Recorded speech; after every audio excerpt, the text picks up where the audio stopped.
4 years is going to pass anyway, so either you're going to be 32 with a different degree and trajectory, or you're going to be 32 still unhappy with where you are. Welcome to How to Be an Adult, a podcast created by the team at the Morpheus Clinic for Hypnosis in Toronto, Canada. We offer practical guidance for people just like you who've inadvertently reached adulthood and have no idea what to do with it. Whether you're 18 or 80, this show is the trail guide to life that no one gave you, but that you wish you had when you gained equality with parents and teachers. We share our thoughts publicly to democratize self-love, self-assurance, and self-respect. I'm Luke Chao. And I'm Kate Voss.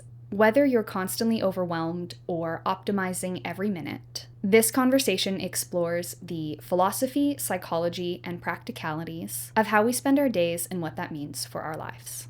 In today's episode, we're going to talk about a topic that every adult has to start mastering, and that's time management. Each of us has about 16 waking hours in a day. And during those hours, we can't just work. We also have to feed ourselves, we have to shower, we have to do our basic hygiene activities, we have to socialize and fit in some leisure time in there somewhere. And some people are better at this than others. So whatever you think of the man, Elon Musk famously runs multiple companies. I know he delegates a lot, and that's part of time management. But he has, well, let's assume he doesn't use any stimulants.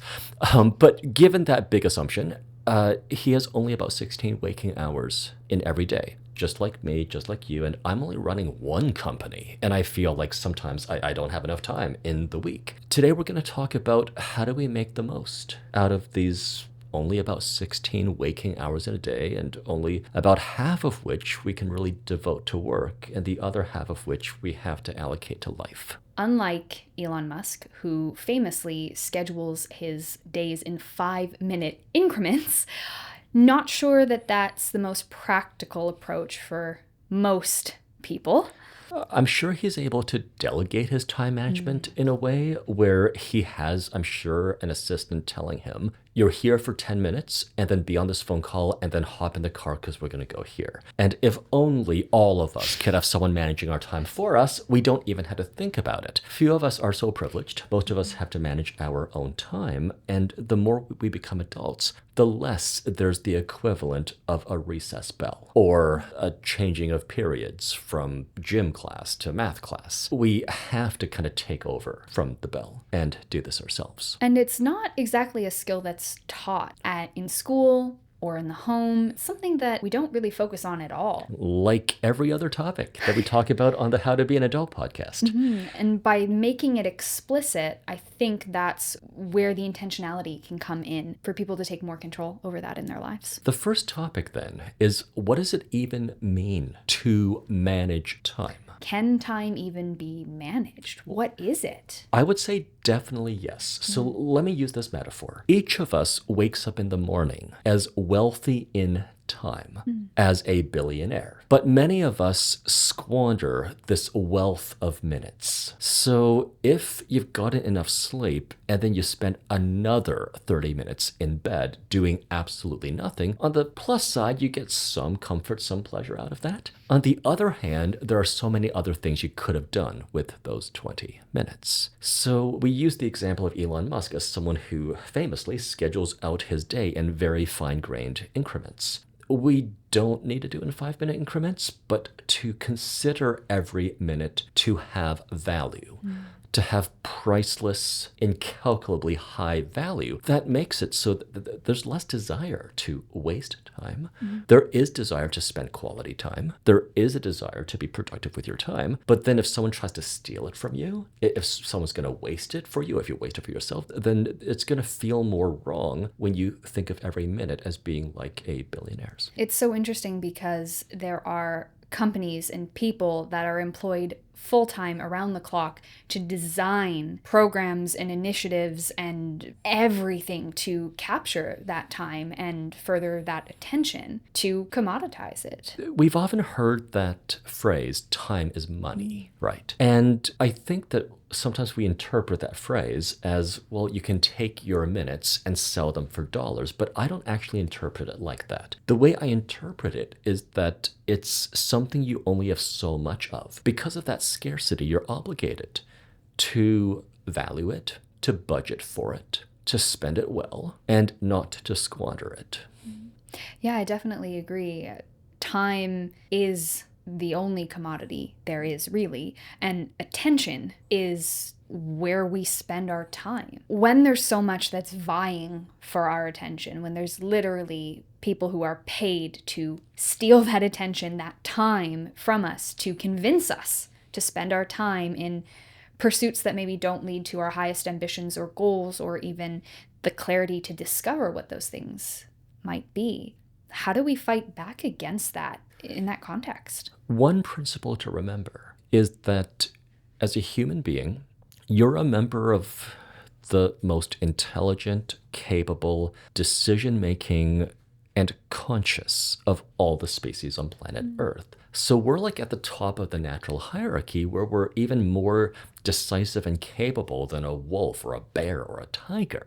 And then at the very bottom of this natural hierarchy, we have rocks, we have dead leaves.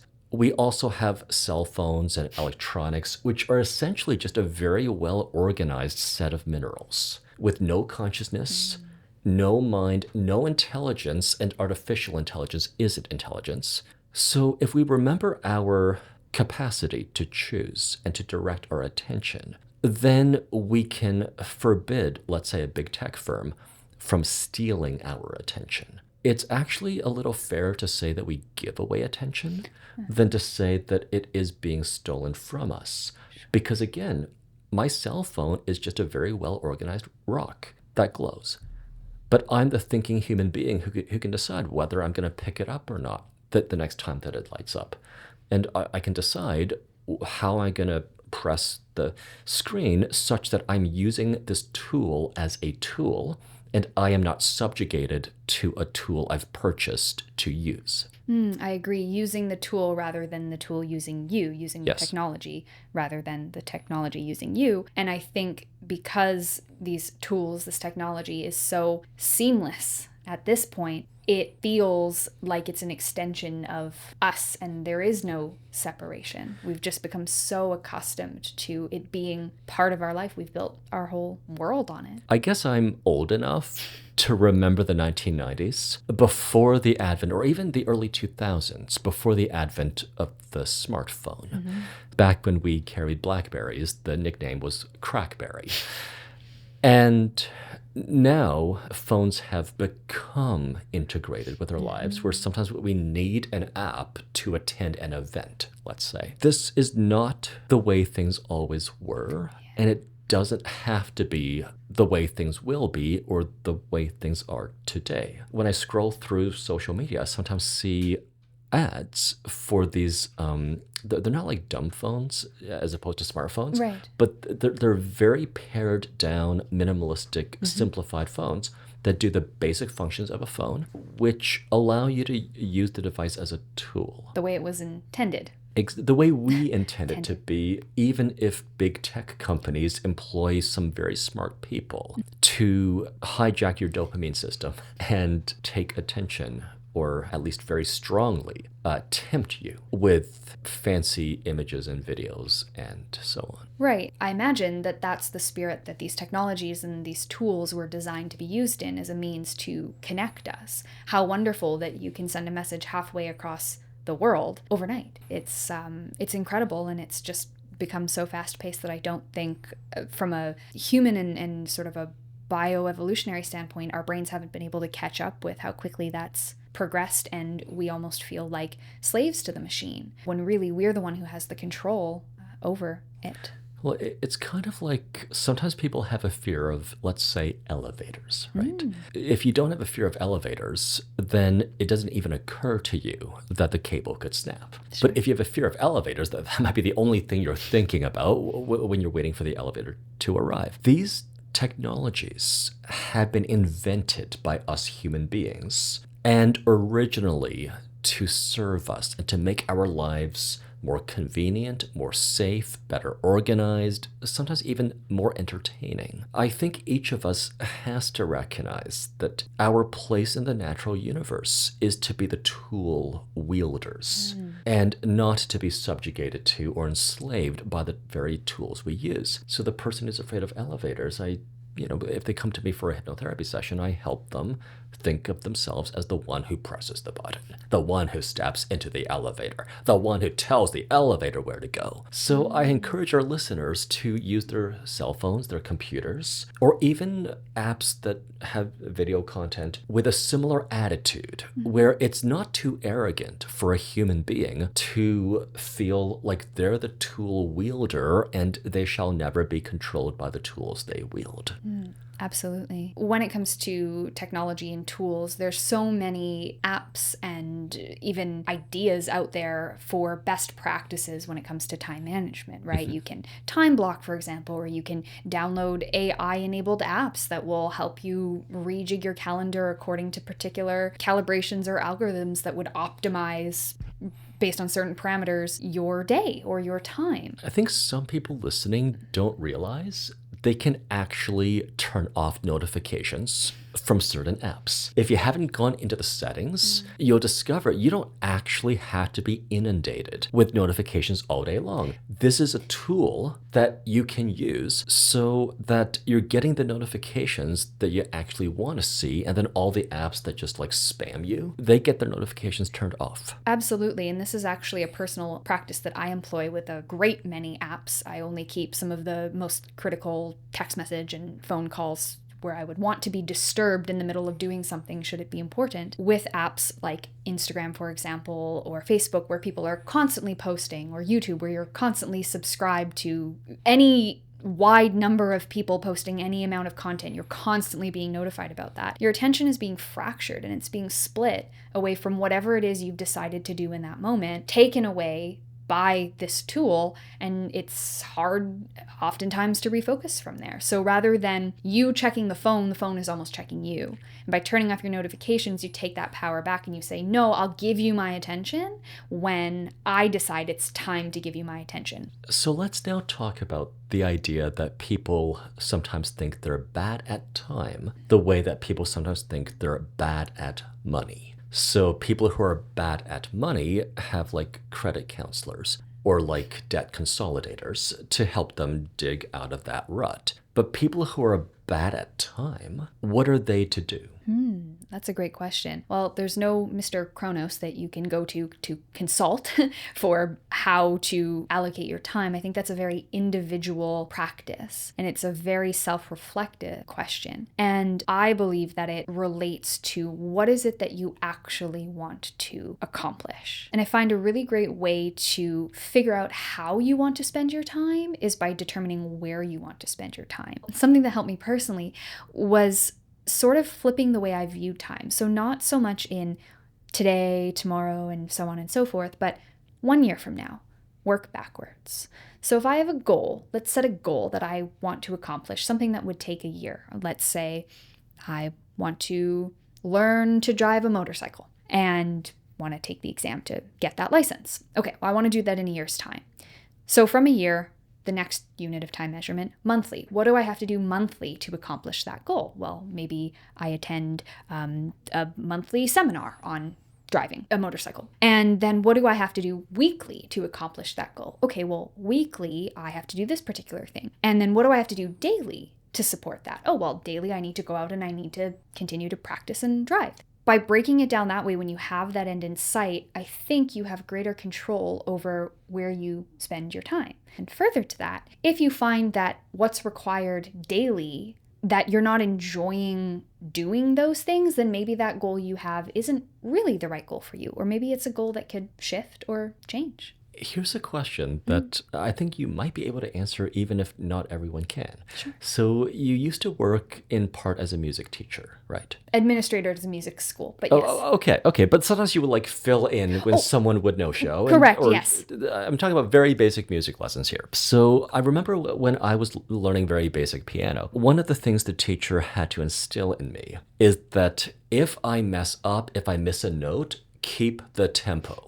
Time moves forward independently of me, and I have to conform to what time demands of me. I can't just like stop time because I missed a note and then expect those who listen to the song to actually enjoy my awful music. Do you think that this applies where the earth is going to revolve on its axis every 24 hours, it's going to turn around the sun every 365.25 days, with or without you coming on board? And maybe like time management, by phrasing it as that, it as powerful as one human being is, we can't stop the earth from turning on its axis. The earth is, it's predated us by a few billion years. It's going to outlive us by a few billion years. We are the ones who have to now conform to the earth and its rotation. So what do you think of the idea that, well, time doesn't care about if you just made a mistake and you have to go back? Time is going to move forward at its own steady pace, and it's for us to keep up with time. 100% agree with that. I see that especially when, let's say, someone gets older, and let's say they're 26 or 28 or 30, 32, and they're thinking, oh, where I am right now, I'm not really happy with. Maybe the job I'm working isn't great, or the partner that I'm with. But I've already invested so much time, sunk cost fallacy, right? Concord fallacy. Let's say you're 28 and you're in a career or you have a job and you're not really happy with where you are. And maybe you already went to school to get this job. And at 28, you think, oh, I could never retrain. It's going to be another 4 years for this degree, or it's going to be a 2-year program, or whatever it is that you want to, pursue to switch into. 4 years is going to pass anyway. So either you're going to be 32 with a different degree and trajectory, or you're going to be 32 still unhappy with where you are. It operates completely independently of our desires. And it's up to us, I believe, to inflict the desires that we have, to bring them to life, because it's going to keep moving. The merry-go-round keeps going whether or not we're on it. I know for myself, it was, maybe in some ways still is, but it was a trauma response to think, I'm definitely going to die tomorrow because I'm so lucky I've actually lived this long. So when I was in my 20s, I thought for sure I'm going to die before the age of 30. I reached 30, I was thinking, oh, for sure I'm going to die before the age of 35. Once I reached 40, I finally accepted I am probably going to be an old man one day. Like, I'm not easy to kill off. But I think that maybe for some people listening, if they grew up where the environment was chaotic, they might feel like today is definitely here, so we might as well have a good time today. Tomorrow is uncertain. So what is the purpose of giving up a certain today for an uncertain tomorrow? And I hope our listeners can kind of, realize they're probably going to grow old before they turn 30, so you can wear sunscreen before I start wearing sunscreen. You can be at the gym more often and take care of yourself. Right. Well, no one is promised a tomorrow, right? And I think that's why we have to make the most of today. When you've thought so much about an early demise and then it doesn't come, now's the time to balance things out. And imagine that one day you could be 90 years old. You could even be 100. You could even be 110 or 120 years old. And you might be thinking, well, that's not likely, right? But also, like, dying at the age of 25 is not likely either. And if you've thought too much about that, just balance things out. Fill out the bell curve a little bit. And imagine that plausibly, you could be living to 100. And then you're going to start planning for this possibility that one day you could be 100. Then it's worth investing your money and not squandering it. Then it's worth completing the 4-year degree and not squandering it. If probably you're going to live into your 70s or 80s, and there's a possibility of living past 100, then even a 4-year timeline is not too long of a timeline. So like I said, when you look forward at a goal and you say, where do I want to be in 1 year's time, 5 years' time, 10 years, 6 months, whatever feels like a manageable chunk of time, and you work your way backwards and you think, okay, in order to achieve this particular goal or these particular set of goals, which you might have across a variety of different areas of life, financial, educational, intellectual, creative, interpersonal, personal. If how you think that you might need to spend your time doesn't excite you, that you procrastinate doing the things that you ought to do, or even procrastinate doing the things that with your current responsibilities you have to do. That's a moment and an opportunity to call into question, are these really the things that I want to do? Now, I know some things that we have to do aren't exactly optional. I don't think many people enjoy doing their taxes. But if where you're at doesn't inspire you, maybe that's not the worthiest pursuit of your time. The more likely situation, given modern advancements in technology, medicine, is that we are living to 100, which is unheard of every year prior. The more likely, I think, outcome is going to be that. There's also something really interesting with the perception of time, which I think changes incredibly as we age. There's this phenomenon where as we get older, it seems like time moves more quickly. And they did some studies on this. Why does it feel like it moves so slowly when you're a child, but so quickly when you're an adult or in your 80s? And it's all about the relativity, right? How a year is a fixed amount of time, but how many years you have varies, and what proportion of your memory and your life they take up also changes. Right. So if you're 5 years old, 1 year is an entire fifth of your life. Yeah. But if you're 50 years old, that's just 2% of your life. Until you recognize that time is a very real thing that's going to keep moving forward independently of you, sometimes you might either procrastinate, which we've talked about, or you might actually just try to do everything all at once.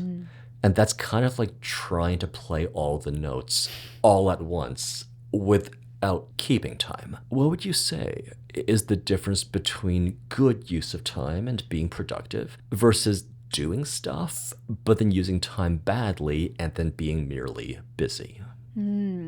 I think in our society especially, there's a lot of focus on looking busy. So if you're doing something, then you're doing something. And if you're resting or taking a break or doing something that's a little bit more outwardly expressive, it's seen as you're not really doing anything. You're not contributing to society, the economy, the company, to your own sense of self. I think it's incredibly important to build rest into that there's productivity for the sake of production, and then there's productivity for the sake of furthering the goals that you have or the interests that you have. And it's a very fine line to balance productivity with burnout, with overwhelm, based on how much we feel like we constantly have to take in. Maybe one differentiator between being productive and being busy is that when you're productive, there's something to show for it at the end. So you complete your first draft. You hang up the clean laundry at the end of the 2 hours. That's being productive. But then if you're like working for 2 hours and then there's nothing to show for it and you've made no progress toward eventually having something to show for it, like when you're Googling stuff that actually just waste your time, then you're being busy, not necessarily productive. Scrolling on Instagram, yes. If there's not a purpose to the scrolls, if you're trying to look for inspiration, or if you're in social media, something like that, busy, not productive. And I would suggest that what on the outside appears to be doing nothing, on the inside can be quite valuable, and more so than everything they'd have to commercially incentivize you to do. So a lot of the things you do for work, you only do because of the monetary incentive. And if it weren't for the incentive, you wouldn't do those things. But you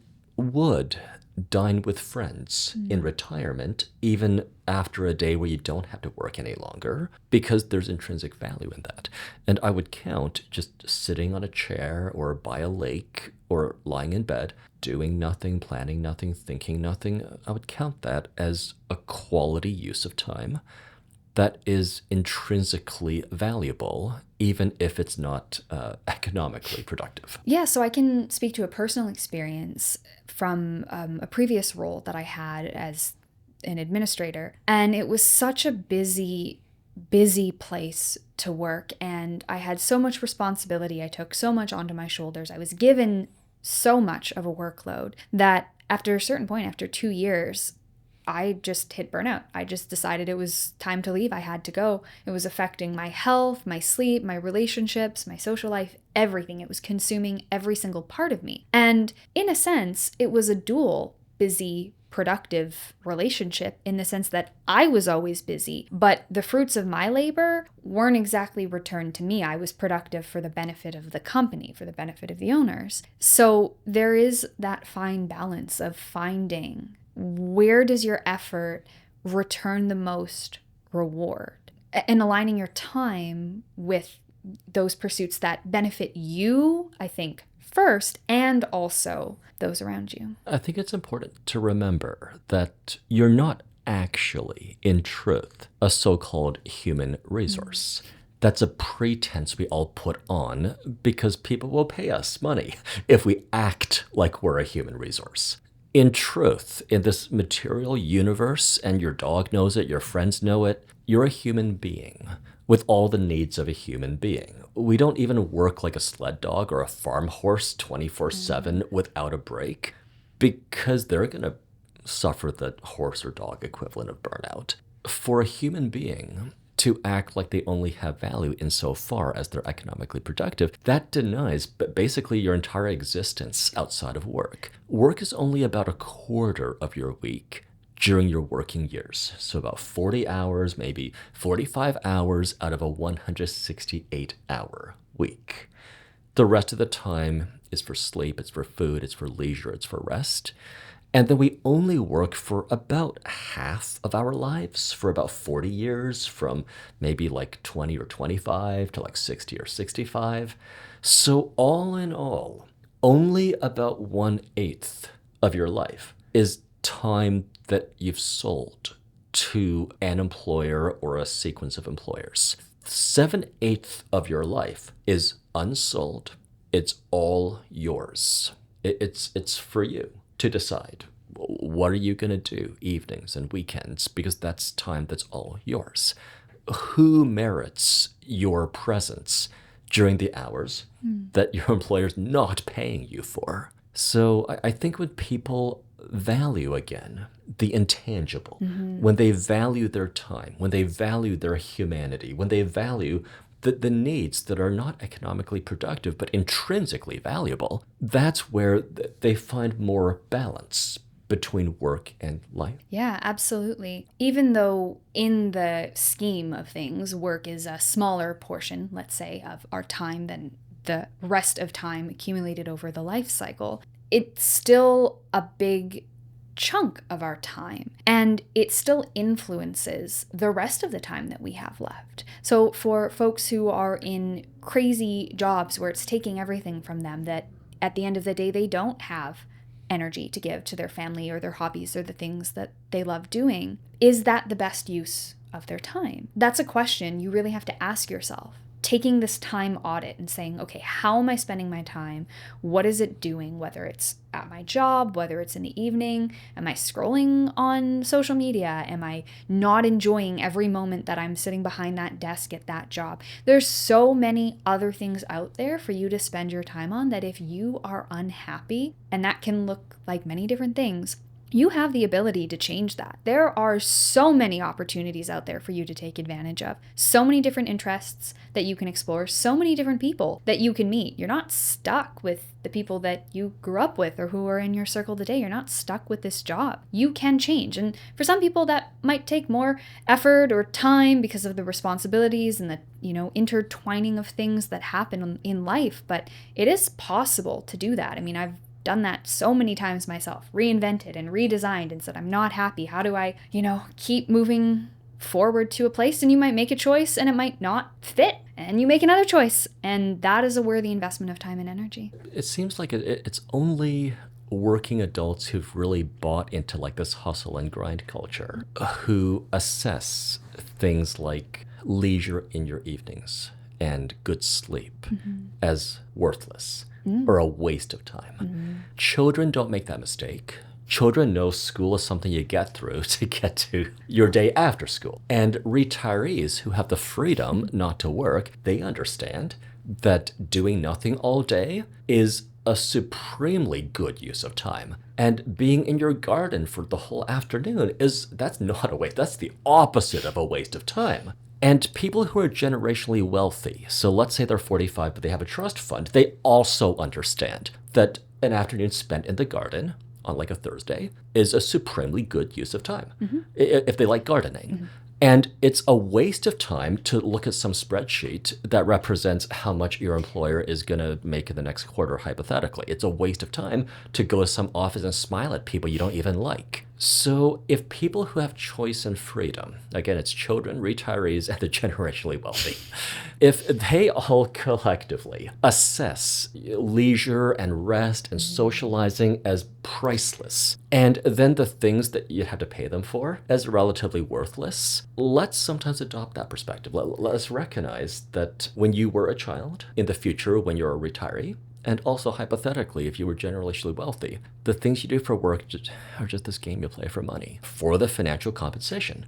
And real life happens during the uncompensated hours. And who you really are happens during the uncompensated hours, I think. You mentioned children, and when we look at children, I think we can learn a lot from what they have to show us about interacting with the world in a pure way before the ideas shape them and mold them into particular ways. And let's say, Luke, I'm meeting you for the first time at a party. What are the first two questions out of my mouth? What's your name? What do you do?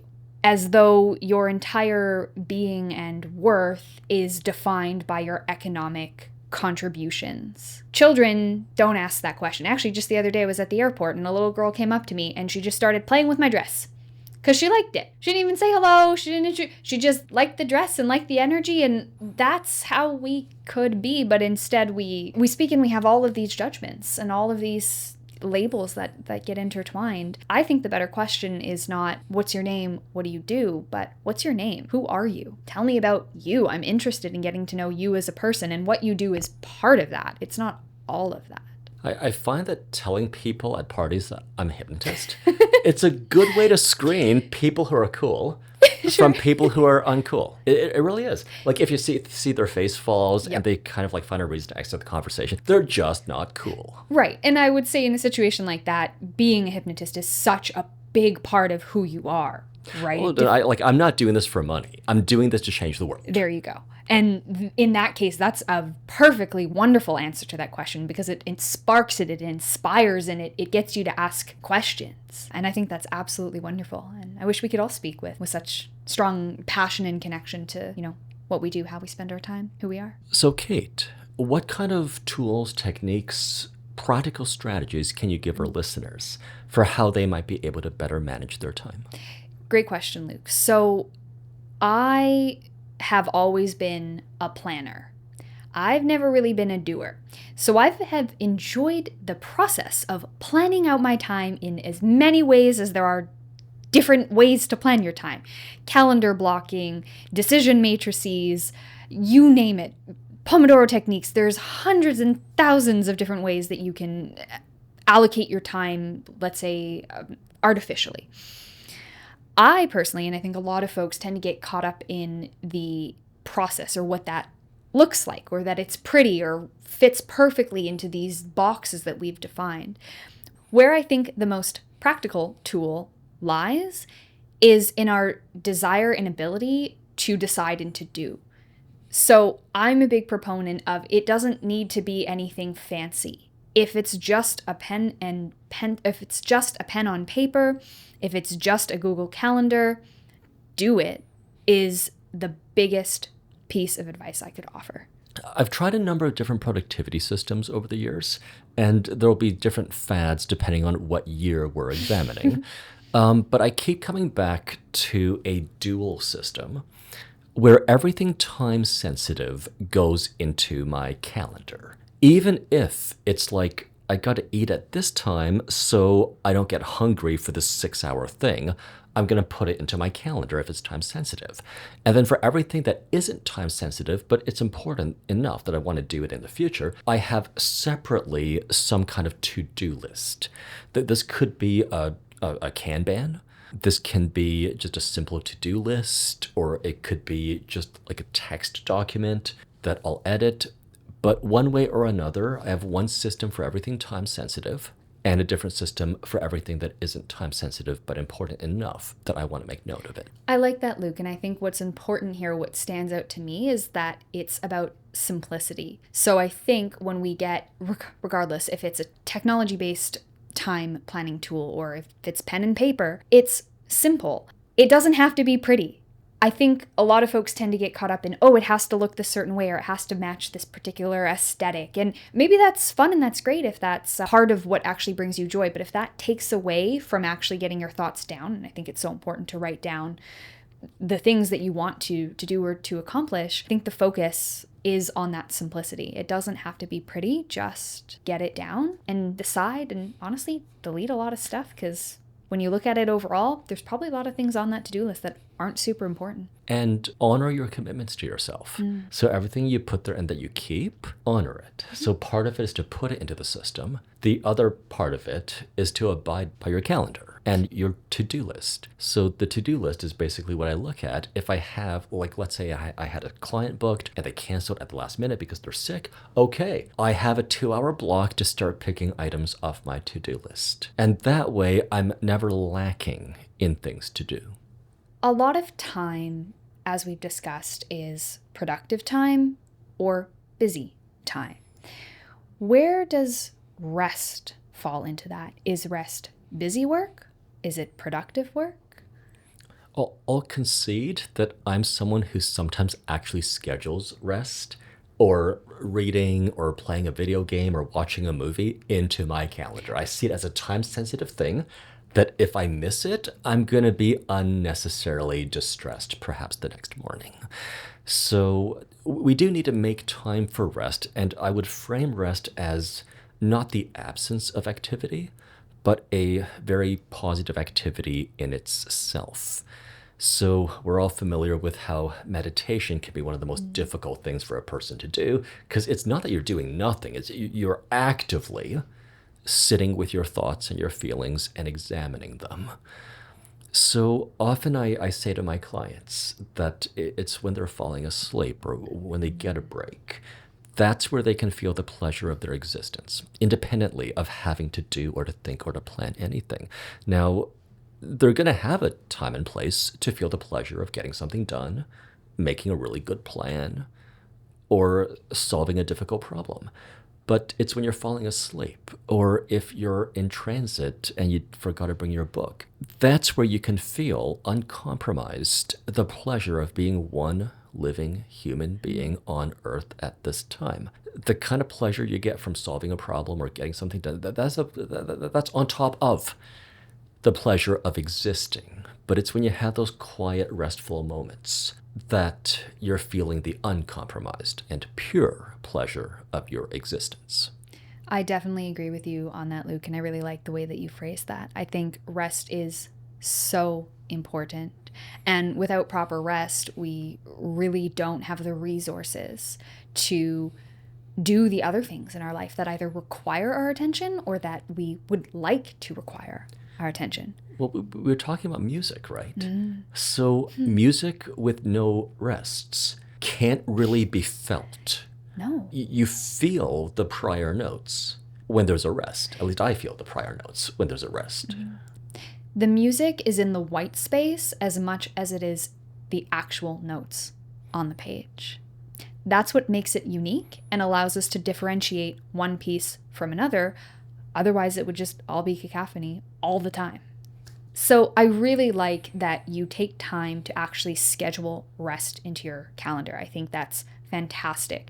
I think it's in the same category of activity as eating or breathing or even exercise, that it should be a non-optional part of holistic well-being. If you had an extra hour in your day, every day, what would you do with that extra hour? Well, I don't really have to guess or speculate, because for some time after I opened up the new, bigger office, I was working 7 days a week. So after some time, I had the luxury of working only 6 days a week, and that basically freed up an entire day every single week that I would then have to fill in with some non-work activity.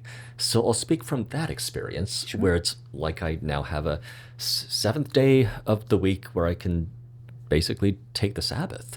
And doing nothing as a positive activity is something I do. So I'll sleep in, for example. I'll have the luxury of not getting out of bed until maybe 10 a.m. I'll have the luxury of cooking my own meal and then eating the meal as slowly as I'd like. I have the luxury of reading for pleasure and not reading to catch up professionally. That's where I might be able to find some time to take a stroll. Or there's a jazz festival happening this weekend and next weekend, so tomorrow I'm going to go to the jazz festival. That's where I find the time for everything that I think is essential to human thriving, and which often gets swept under the rug in favor of economic realities. Absolutely. I imagine that looks different for very many people, but something restful could be building something in the garage or making something with your hands out of wood,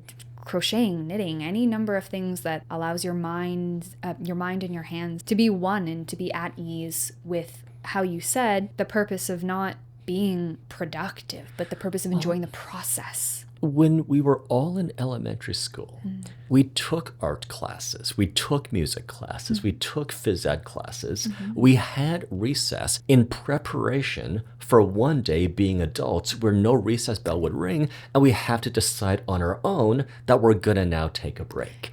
In summary, what I would do with the 25th hour or the 7th day or the 8th day, it's to live more like I was in kindergarten and to do all those things that are essential for human thriving, and which, if we neglect them, we start to act as though we're only productivity machines and nothing else. Especially nap. Yes, especially nap time. What would you do, Kate, with a 25th hour or like an 8th day out of the week? Honestly, Luke, I completely agree with you. I would rest, sleep, read for pleasure and not purpose. Take time to slow down and actually enjoy the meals. Really everything that you've just said. Play the piano. Stretch without having to feel like I've only got an hour to get my exercise in. But unfortunately, that's not going to happen. So it's important to make your 7 days count.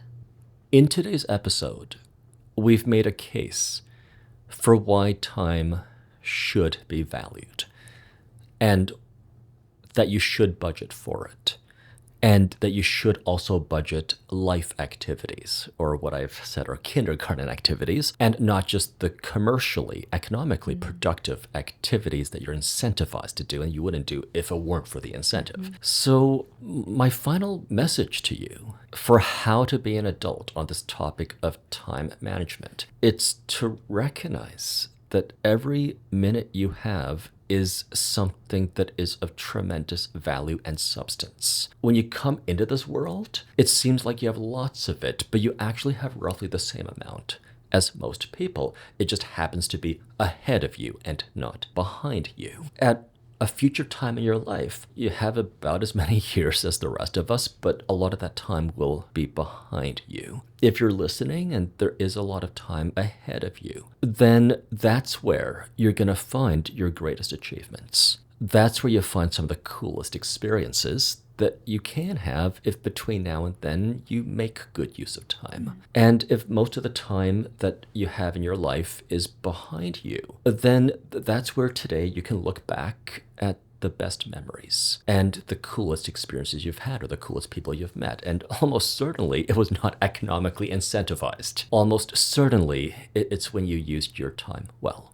Time is a non-renewable resource. Once it's spent, you can't get it back. Can always make more money, but you can't buy more health. You can't buy more time. So spend it wisely. Thank you. Thank you so much for listening.